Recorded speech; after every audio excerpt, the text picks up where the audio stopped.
How to fix messenger call problem. Hey everyone, welcome back to the channel. In this video I'm going to guide you on how you can fix the call problem on messenger, so make sure to watch the video till the end. If you want to fix call problems on messenger, let's say you're trying to place an audio call or a video call but you're not being able to do so, what you can actually try to do is, it could be because messenger app is lacking a couple of permissions. So open the settings app depending upon the phone. In my case, I just have to go to apps on my Android phone on Samsung.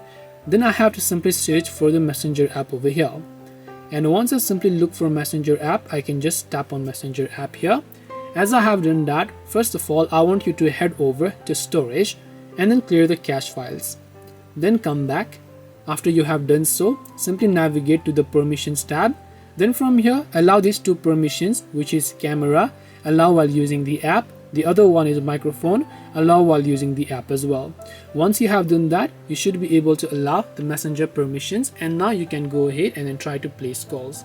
This way you can fix the messenger call problem. Hope this video was helpful. If you have any questions, feel free to leave them down below. Thank you for watching till the end and see you soon in the next video.